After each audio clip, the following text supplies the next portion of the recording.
Hello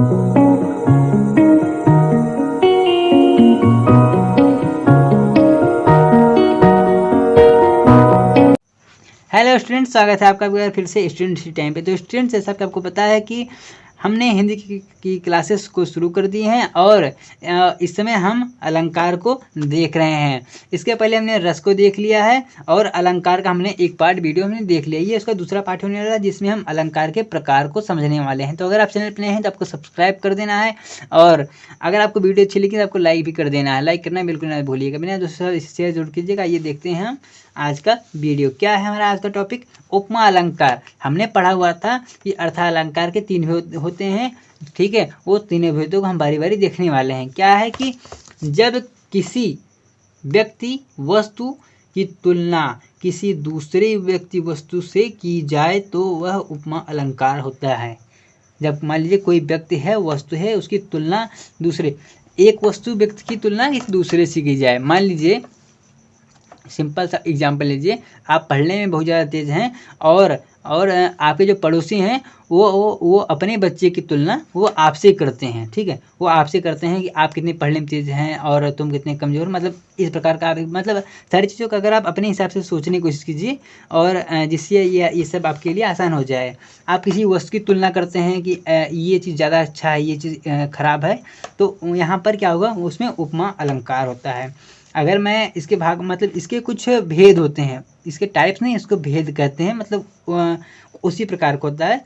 उपमेय होता है। पहला क्या है, ये उपमेय लिखा हुआ, पता नहीं कैमरे में कैसे आ रहा है, लेकिन उपमेय ये लिखा है। दूसरा उपमान है। उपमेय क्या होता है? जिसकी तुलना की जाए। उपमेय क्या होता है? जिसकी तुलना की जाए। उपमान क्या होता है? जिससे तुलना की जाए। जैसे हम राम की तुलना, जिससे राम की तुलना श्याम से करें, राम की तुलना, तो राम क्या हुआ? उपमेय हुआ। श्याम क्या हुआ? उपमान हो गया, ठीक है। जैसे हम मान लेते हैं कि क्या मान लें, जैसे मान लीजिए कर कमल। कर कमल, कर मतलब हाथ, कमल मतलब हम हाथ की तुलना किससे, मतलब हम हाथ की तुलना कमल से अगर हम कर रहे हैं तो हमारा हाथ क्या हुआ?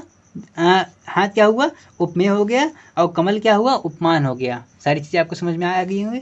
तो इसका हम एग्जाम्पल भी देख लेते हैं। क्या है? नील कमल से सुंदर नयन। नीले कमल से सुंदर नयन। तो नीले कमल की तुलना हम सुंदर नयन नेत्र से हम कर रहे हैं।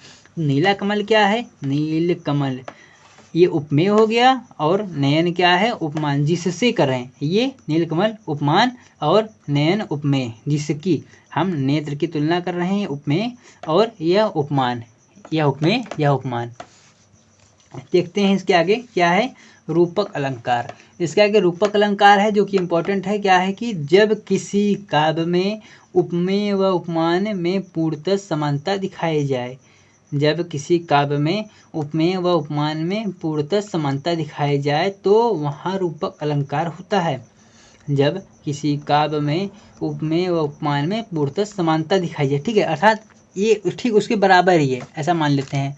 तो अगर इसकी एग्जाम्पल बात करें, क्या है कि चरण कमल बंदो हरिराई। चरण कमल बंदो हरिराई, अर्थात जो चरण हैं, जो पैर हैं, वह कमल के समान हैं, जिसकी मैं वंदना करना, मतलब ईश्वर के यहाँ हो रही है चरणों की वंदना की बात। हमको बस इसे देखना है। चरण कमल मतलब कमल के समान चरण, कमल के समान, समान आ रहा है ना, मतलब हम क्या कर रहे हैं, उपमेय की जो तुलना है वो उपमान से मतलब समानता का भाव हम ला रहे हैं। इसके बाद हम क्या देखते हैं? उत्प्रेक्षा।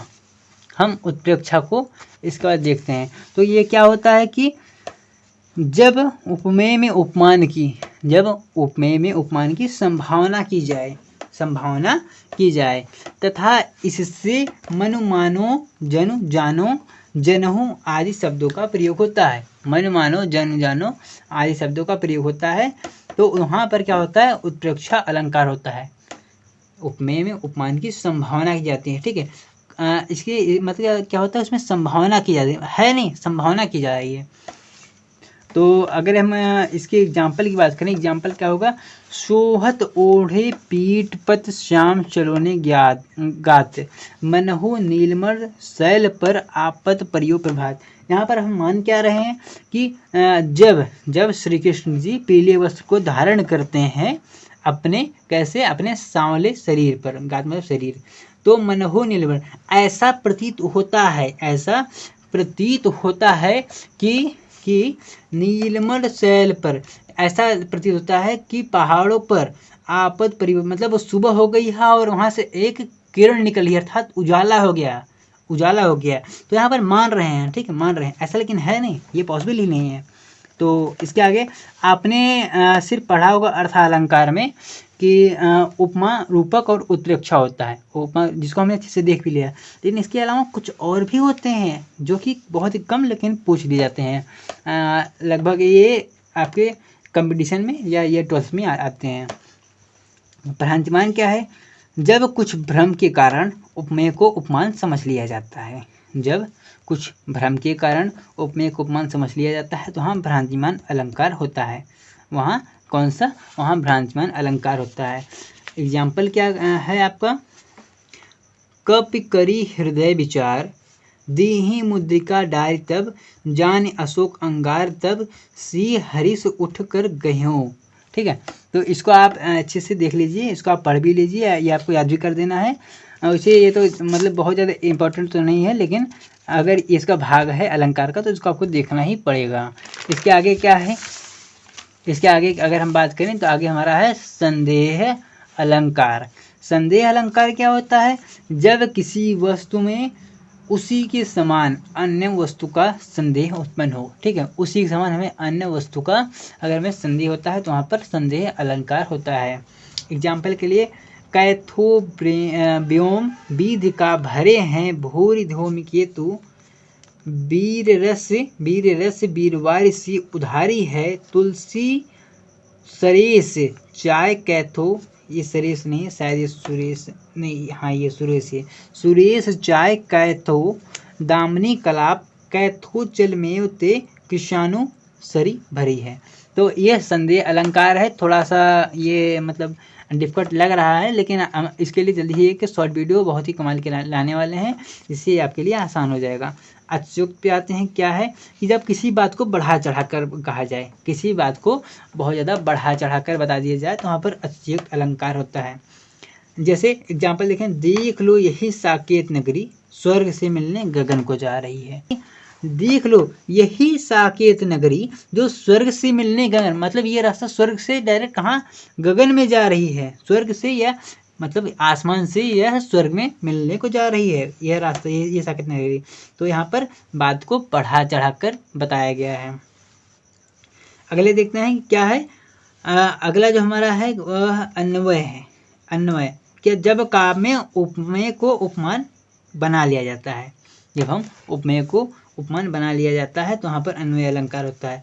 तो अगर हम इसका एक एग्जाम्पल देखने की कोशिश करें, क्या है कि नागर नंद किशोर से नागर नंद किशोर, ये देखिए आप बोलेंगे वही चीज़ है, लेकिन देखिए यहाँ पर किशोर में यहाँ पर बड़ा वाला स है, यहाँ पर छोटा वाला शब्द है, बस यही का इसका अंतर है। जब काव्य में उपमेय को हम उपमान बना लेते हैं तो वहाँ पर अन्वय होगा कि नागर नंद किशोर से नागर नंद किशोर, स का सिर्फ फर्क है। इसके आगे क्या देखने वाले हैं?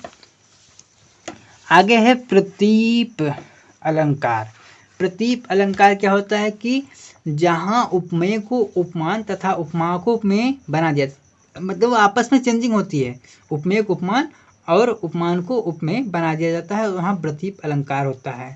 प्रतीप अलंकार होता है। एग्जाम्पल बात करें तो क्या है? चंद्रमा मुख के समान सुंदर है।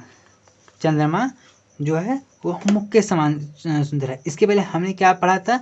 हमने वहाँ पर क्या देखा था कि जो मुख है वो चंद्रमा के समान सुंदर है। हमने ऐसा पढ़ा था कि जो मुख है, जो चेहरा है वो चंद्रमा के समान सुंदर है। अब हम क्या करें? चंद्रमा मुख के समान सुंदर है, हमने उल्टा कर दिया, हमने सारी चीज़ को उल्टा पुल्टा कर दिया। तो यह कुछ इस प्रकार से होगा।